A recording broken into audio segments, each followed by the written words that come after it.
In 2008, the global financial system almost collapsed under the weight of its own debt. In 2020, the solution was more debt. By 2023, global debt hit over $300 trillion. Here's the uncomfortable part. No one plans to pay it all back. Not governments, corporations, or households. What if the global economy doesn't run on wealth, productivity, or innovation? What if it runs on debt that can never be repaid? This question matters more than ever. Interest rates have risen. Governments roll over trillions in bonds. Countries spend more servicing old debt than building new infrastructure. Yet markets keep climbing, new loans issued, the machine hums. The system isn't designed to eliminate debt, it's designed to sustain it. To understand that, we have to rewind. After World War II, the global financial order was rebuilt around the US dollar under the Bretton Woods system. Currencies were tied to the dollar, and the dollar was tied to gold. That link broke in 1971. From that moment on, money wasn't constrained by a physical anchor. It became credit-based. Credit-based systems behave differently. When a commercial bank issues a loan, it doesn't transfer existing money. It creates new money. The loan becomes an asset for the bank. The deposit appears in your account. Money is born the moment debt is signed into existence. Most money circulating exists because someone owes it. No loan, no deposit, no money. Now scale that up. Governments issue bonds to fund spending. Investors buy them. Central banks influence borrowing costs by adjusting interest rates and buying bonds. After the 2008 crisis, the Federal Reserve expanded its balance sheet from under $1 trillion to nearly $9 trillion. The European Central Bank did the same. So did the Bank of Japan. Debt exploded, and so did asset prices. It felt like growth. But here's the mechanical truth. In a system where money is created as debt, repaying debt destroys money. When a loan is paid back, the bank's asset shrinks. The deposit disappears, and the money supply contracts. If every borrower suddenly repaid every loan, the money supply would collapse. The system requires new debt to replace old debt, constantly. Global debt is now more than 3 times global GDP, crossing $300 trillion. This includes sovereign, corporate, household, and financial sector debt. Can the world realistically generate enough surplus to repay all of it? Not refinance it, not roll it over? Repay it. If global GDP is around $100 trillion a year, there's no realistic pathway where $300 trillion gets extinguished. That's not a bug, that's the design. Debt isn't meant to disappear, it's meant to circulate. Think about sovereign debt. When the United States issues treasury bonds, it doesn't aim to eliminate its debt entirely. It aims to manage it relative to GDP. Bonds mature. New bonds are issued to pay off old ones. It's a rolling structure, a perpetual refinancing loop. As long as investors believe the system continues, the loop continues. But here's where it gets interesting. The stability of this loop depends on growth. Growth generates tax revenue. Revenue services interest. Interest keeps bondholders calm. So growth becomes mandatory, not optional. If growth slows while debt keeps compounding, interest consumes a larger share of income. Governments cut spending or raise taxes. Companies reduce investment. Households pull back consumption. That slows growth further. Now, the loop tightens. This is why central banks panic during downturns. In 2008, credit markets froze. Banks stopped trusting each other. Lending stalled. Without new credit, money creation stalled. Without money creation, economic activity contracted. So the response was aggressive rate cuts and quantitative easing. In 2020, during the pandemic, it went further. Stimulus checks, emergency lending facilities, corporate bond purchases. The message was clear. The system cannot tolerate a sustained credit contraction. Because without expanding debt, there isn't enough money to sustain existing debt. It sounds circular. It is. Now contrast that with the public narrative. Politicians speak about paying down the national debt.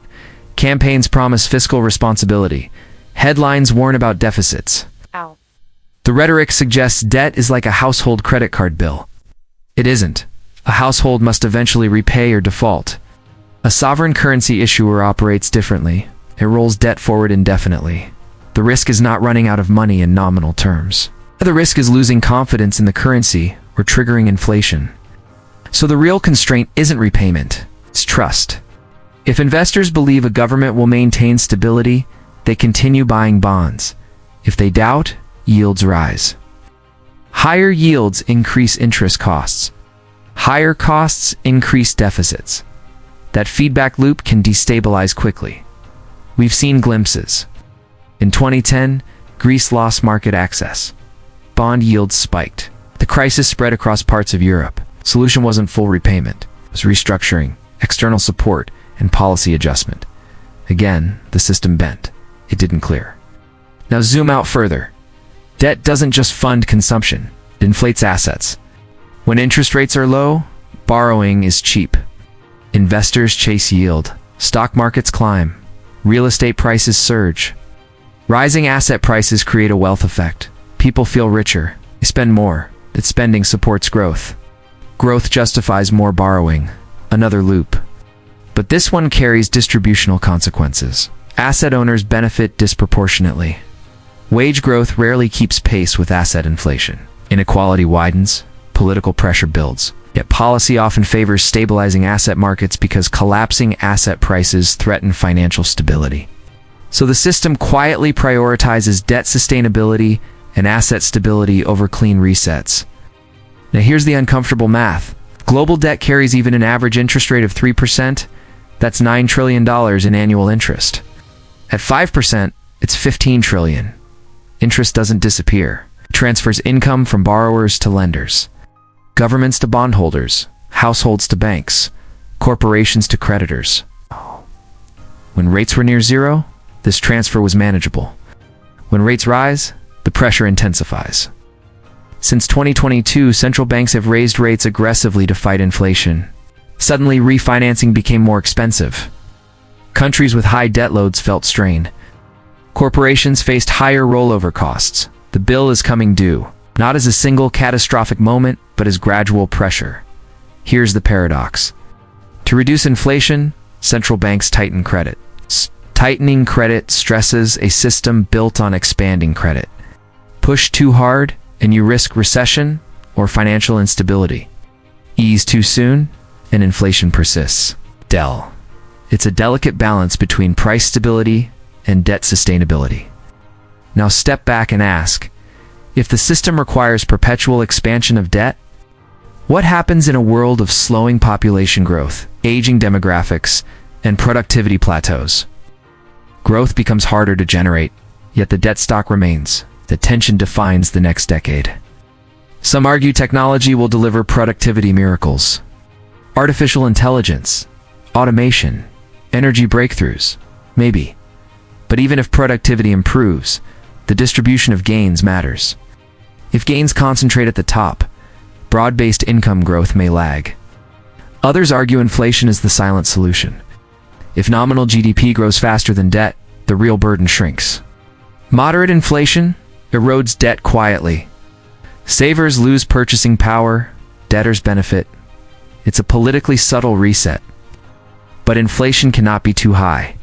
Lose control, and trust erodes. We live in a narrow corridor. Not too cold, not too hot. Enough growth to service debt, enough inflation to ease real burdens, enough confidence to keep investors rolling bonds. And no serious attempt to eliminate the debt mountain, because eliminating it would shrink the money supply, crash asset prices, and trigger deflationary spirals. The system survives by rolling forward, always forward. Now imagine a scenario where global investors begin demanding structurally higher interest rates. Not a temporary spike, a new normal.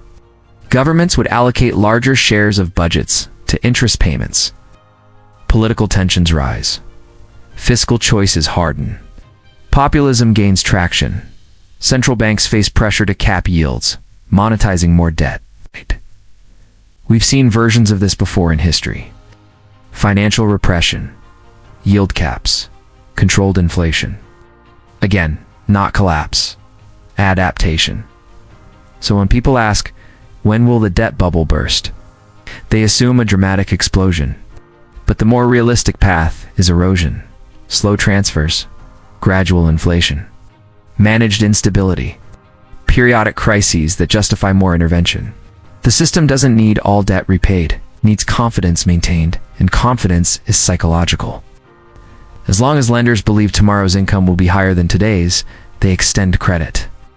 As long as borrowers believe they can refinance, they borrow. As long as central banks backstop liquidity, markets assume stability. But that belief is the foundation. Remove it, and the math becomes visible. $300 trillion? Compounding interest? Finite growth? So what if the global economy runs on debt that can never be repaid? Maybe it already does. Maybe the real question isn't whether it can be repaid. Maybe the real question is how long trust can outrun arithmetic.